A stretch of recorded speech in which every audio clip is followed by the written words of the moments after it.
আপনার ছবি বা ভিডিওর মধ্যে কিভাবে এই রকম গ্লাস ইফেক্টটা অ্যাপ্লাই করবেন অ্যাডোবি প্রিমিয়ার প্রো দিয়ে। প্রথমে আমি অ্যাডোবি প্রিমিয়ার প্রোতে চলে আসলাম। এখানে টাইমলাইনে একটা ফুটেজ ইম্পোর্ট করে রেখেছি। দেন আমি প্রজেক্ট প্যানেলে রাইট বাটন ক্লিক করে নিউতে যাব। নিউ থেকে আমি একটা অ্যাডজাস্টমেন্ট লেয়ার নিব। এরপরে অ্যাডজাস্টমেন্ট লেয়ারটাকে ড্র্যাগ করে আমি ফুটেজের উপরে রেখে দিব। এরপরে অ্যাডজাস্টমেন্ট লেয়ারটাকে সিলেক্ট করে আমি ইফেক্ট প্যানেলে যাব। ইফেক্ট প্যানেলে যে সার্চ করব ট্রান্সফর্ম। দেন আমি ট্রান্সফর্ম ইফেক্টটাকে ড্র্যাগ করে অ্যাডজাস্টমেন্ট লেয়ারের উপরে অ্যাপ্লাই করে দিব। এরপরে ইফেক্ট কন্ট্রোল প্যানেলে যাব। দেখুন এখানে ট্রান্সফর্ম ইফেক্টটা অ্যাপ্লাই হয়ে গেছে। দেন আমি উপরে মোশন থেকে স্কেলের ইউনিফর্ম টিকটা উঠাই দিব। এরপরে স্কেল হাইট করে দিব 150 এবং স্কেল উইথ করে দিব 30। এরপরে রোটেশন করে দিব 25।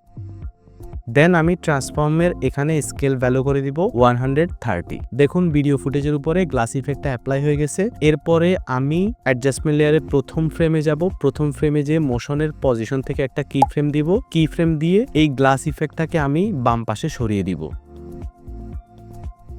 এরপরে অ্যাডজাস্টমেন্ট লেয়ারের লাস্ট ফ্রেমে যাব। লাস্ট ফ্রেমে যে গ্লাস ইফেক্টটাকে ডান পাশে সরিয়ে দিব।